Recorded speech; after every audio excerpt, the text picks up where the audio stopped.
Αυτό είναι το Κάπο Πολώνιο, ένα μικρό παραθαλάσσιο μέρος στην ακτή της Ουρουάης που μας αρέσει πολύ. Την τελευταία απογραφή πριν 10 χρόνια περίπου είχε 100 μόνιμους κατοίκους, αν δεν κάνω λάθος. Τώρα πρέπει να έχουν αυξηθεί λίγο. Αλλά είναι ένα πολύ μικρό μέρος, ένας πολύ μικρός οικισμός που γεμίζει τα καλοκαίρια, δηλαδή τους μήνες του Δεκεμβρίου, Ιανουαρίου, Φεβρουαρίου περίπου, έτσι για λίγο αρχές Μαρτίου. Και έρχονται πολλοί άνθρωποι για να απολαύσουν αυτή την ησυχία. Πολλές φορές έχουμε ακούσει ότι παρατηρούνται και θαλάσσιοι λέοντες, μπορούμε να δούμε θαλάσσιους λέοντες στη θάλασσα. Θα δούμε και εμείς αν θα μπορέσουμε να το δούμε αυτές τις μέρες που θα είμαστε εδώ. Δυστυχώς πέσαμε σε μια σχετικά μικρή κακοκαιρία. Έβρεξε κατρακουδός, ψιλοπλημμυρίσαμε εκεί μες στο σπίτι χθες το βράδυ. Είναι όλα λίγο αυτοσχέδια. Δεν ξέρω αν προσέχετε εδώ, τα σπίτια είναι λίγο. Παράγκες. Σαν παράγκες, ναι, είναι πολύ αυτοσχέδια, ας πούμε. Νομίζουμε ότι δεν επιτρέπεται, πιστεύουμε ότι δεν επιτρέπεται να χτίσουν κανονικά σπίτια εδώ οι άνθρωποι, γιατί είναι προστατευόμενο μέρος. Είναι ένα πάρκε νασιονάλ, δηλαδή εθνικό πάρκο. Αυτό τι είναι? Αυτό εδώ είναι, δεν ξέρω. Μπάζα. Μπάζα. Έχει κότες και χήνες, ναι, και σκύλους, δηλαδή δεν είναι απόλυτα ήσυχο μέρος. Γιατί οι κότες, οι γιόκορες λίγο μας ξύπνησαν το πρωί, μαζί με την βροχή. Αλλά τώρα φέρνουμε στην παραλία, βλέπουμε μερικά καράβια, μερικά σκάφη εδώ να αράζουν, να περιμένουν, να μπουν στη θάλασσα. Είναι αυτά νομίζω, έτσι. Πρέπει να είναι ψαράδες εδώ οι άνθρωποι συγκεκριμένοι. Ναι. Που τα άφησαν. Η θάλασσα είναι λίγο άγρια βέβαια σήμερα. Είναι μια μικρή χερσόνησος, αν προσέξετε πίσω μας εδώ είναι μια μητούλα, ας πούμε, που μπαίνει μέσα στη θάλασσα. Έχουν χτίσει όλοι δίπλα στη θάλασσα και είναι πραγματικά μια μικρή γωνία και ένας φάρος στο βάθος μπορούμε να δούμε πίσω από τα σπίτια. Πραγματικά κάπου εκεί τελειώνουν τα σπίτια και μετά αρχίζουν οι αμόλοφοι. Το χαρακτηριστικό είναι ότι έχει παντού άμμο. Ναι. Εδώ βλέπουμε ένα μαγαζάκι με ωραία διακόσμηση. Ναι, έχουν βάλει αυτή τη βάρκα η οποία εξυπηρετεί ως γλάστρα και ως διακοσμητικό. Έχουμε τραπέζια πίσω και σκεπή. Από ξύλο βλέπω είναι κυρίως εδώ όλα τα τραπέζια, οι κατασκευές, οι σκεπές. Βέβαια έχουμε και λαμαρίνες, έχουμε σπίτια τα οποία είναι έτσι λίγο, ας πούμε, πολύ βασικά τα υλικά που έχουν χρησιμοποιήσει εδώ πέρα. Βλέπουμε ότι τα περισσότερα είναι ενός ορόφου, είναι ισόγεια. Αν και κάποιοι έχουν χτίσει και ένα δεύτερο όροφο που είναι λίγο αυτοσχέδιος. Εμείς μένουμε σε δεύτερο όροφο, ο οποίος η σκεπή μπάζει. Μπάζει νερό. Από παντού βάζει. Ναι, εδώ δες τι ωραίο σπίτι. Είναι γεμάτο πυκνή βλάστηση απ' έξω και. Πόσο λες να κάνει αυτό? Καλή ερώτηση. Δεν ξέρω. Πάντως εδώ είναι λίγο ακριβά όλα. Το δικό μας σκέψο που είναι λίγο παράγκα, ας πούμε, κοστίζει λίγο λιγότερο από 50 ευρώ και μπάζει σκεπή έτσι το βράδυ. 48 ευρώ. Ναι. Και σίγουρα στάζει. Έχει άλλα που είναι 70, 80, 100 και μιλάμε για πολύ πρωτόγονες κατασκευές. Εδώ έχει κότα, βλέπω μια κότα και έχει νερό κάτω. Έχει πλημμυρίσει λίγο από χθες το βράδυ από τη βροχή. Θυμίζει Παλωμίνο αυτό. Ναι, στην Κολομβία. Hola. Εδώ έχουμε ένα τραπέζι με προϊόντα που Βραχιολάκια, πέτρες. πολύ όμορφα. Εδώ έχουμε ένα εστιατόριο στο αριστερό μας χέρι, στο δεξί χέρι επίσης ένα εστιατόριο. Ωραία μυρίζει εδώ. Εμείς να πούμε ότι στο σπίτι δεν έχουμε ούτε ρεύμα ούτε νερό. Νερό έχουμε με κουβάδες, έχουμε βαρέλια με νερό μέσα σαν ντεπόζιτο και χρησιμοποιούμε κουβάδες. Και ρεύμα με κεράκια. Αλλά νομίζω στον κάτω όροφο έχει ρεύμα. Όχι, έχει φως. Έχουμε μόνο φως. Έχουμε ηλιακά πάνελ που συσσωρεύουν ρεύμα κατά τη διάρκεια της ημέρας και μπορούμε μετά να χρησιμοποιήσουμε το φως. Μόνο αυτό, δεν υπάρχει πρίζα μες στο σπίτι. Εδώ έχουμε κάποια προϊόντα, κάποια ρούχα, καπέλα. Ωραίο μέρος. Εδώ τουριστικό, ας πούμε, τουριστική οδός. Η κεντρική οδός του χωριού, μήπως είναι? Μια από τις κεντρικές μάλλον. Βέβαια αυτή τη στιγμή ακόμα δεν έχει έρθει ο κόσμος, έπεσε και λίγο κακοκαιρία, λογικά πολλοί δεν ήρθαν λόγω της κακοκαιρίας, θα είδαν στο δελτίο ότι βρέχει κλπ και δεν ήρθαν. Εμείς βέβαια φυσικά δεν μπορούμε να κάνουμε κάτι σχετικά με αυτό, ήρθαμε εδώ αυτές τις μέρες, θα το απολαύσουμε όσο μπορούμε και η αλήθεια είναι και το ότι δεν έχει πολύ κόσμο.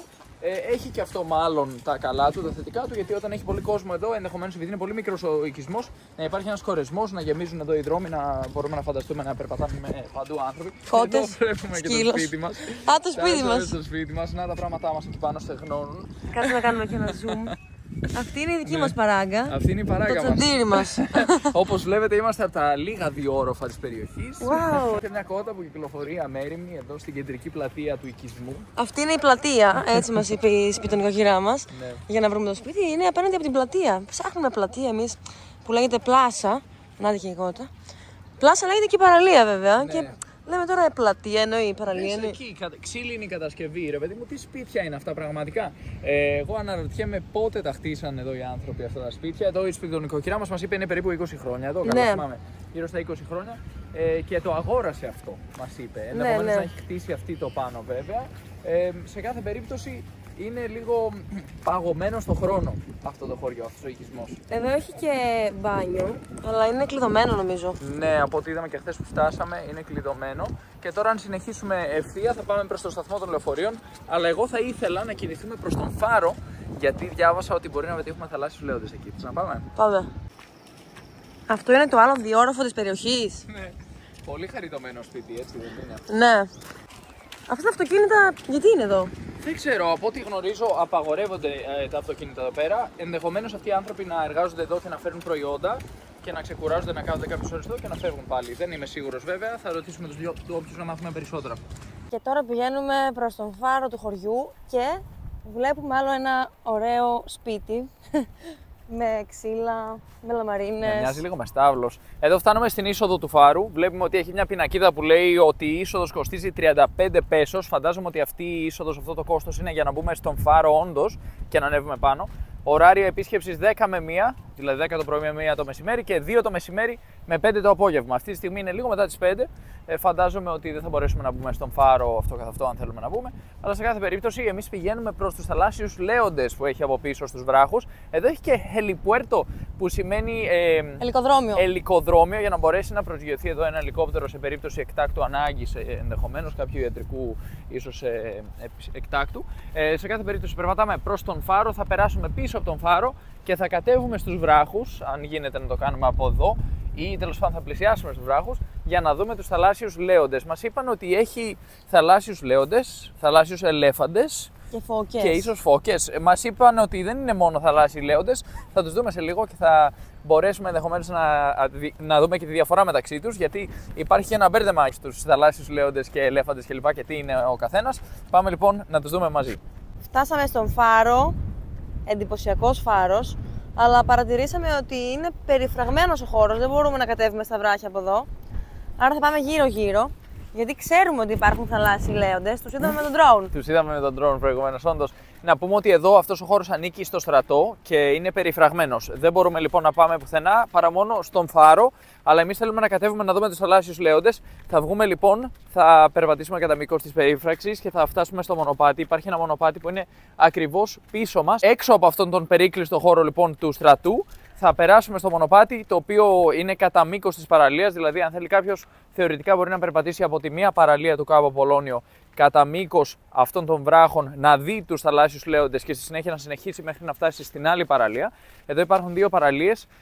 Το ηλιοβασίλεμα μας είπαν ότι είναι από την αριστερή μεριά, εκεί όπου θα κινηθούμε τώρα. Υπάρχει μια παραλία όπου μπορείς να δεις το ηλιοβασίλεμα, λέει κάθε μέρα ένας που μιλήσαμε εδώ, ένας ντόπιος. Δεν νομίζω είναι πολύ όμορφο. ότι μπορείς να δεις ηλιοβασίλεμα σήμερα. Σήμερα δεν ξέρω, είναι όντως πολύ περίεργος ο καιρός. Εδώ βλέπουμε έχει πλημμυρίσει και αυτός ο δρόμος. Κλασικό φαινόμενο μάλλον εδώ με τις βροχές. Η σπιτονικοκυρά μας μάλιστα μας είπε ότι αυτό το χειμώνα έβρεχε ασταμάτητα. Δεν έχει σταματήσει καθόλου. Χειμώνας υπόψη εδώ είναι ας πούμε Ιούνιο, Ιούλιο, Αύγουστο. Ναι, συγγνώμη, ναι, προηγουμένως ήταν το φθινόπωρο, τώρα μπαίνουμε στο καλοκαίρι, όντως Ιούνιο, Ιούλιο, Αύγουστο, περίπου. Βρήκαμε το μονοπάτι για τους θαλάσσιους λέοντες. Αυτό εδώ. Ναι, λέει Λοβερία, που σημαίνει το μέρος όπου βρίσκονται οι λέοντες, και εδώ έχουμε κάποιες οδηγίες. Η μία είναι μάλλον να κάτσουμε ήσυχοι, να μείνουμε ήσυχοι. Η δεύτερη σημαίνει να κρατήσουμε 20 μέτρα απόσταση από τους θαλάσσιους λέοντες. Απαγορεύονται οι σκύλοι και απαγορεύεται να πετάμε σκουπίδια. Περνάμε λοιπόν την είσοδο και ήδη βλέπω τον πρώτο θαλάσσιο λέοντα να ξαπλώνει πάνω στο βράχο.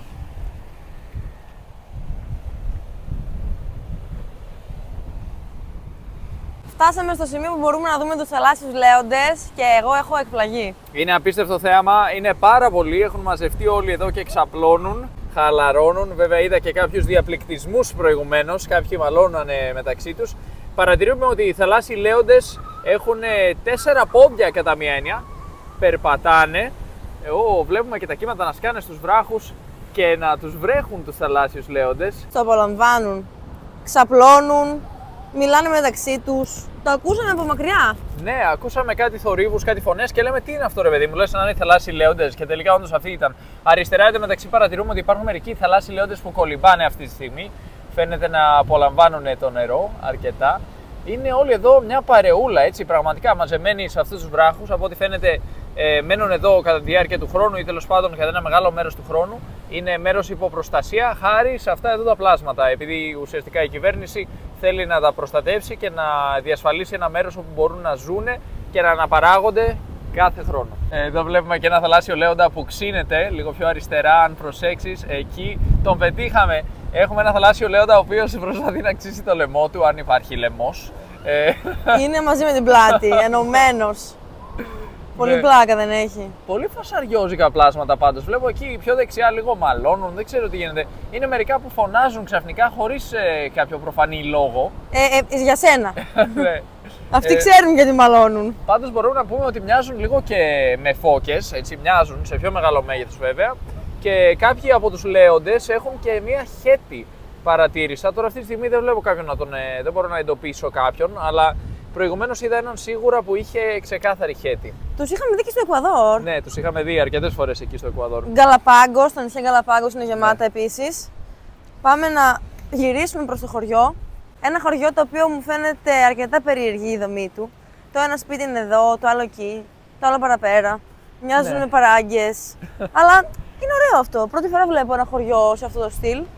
Και βέβαια με τον φάρο και τους θαλάσσιους λέοντες στην άκρη. Είναι εντυπωσιακό. Ναι, είναι πραγματικά.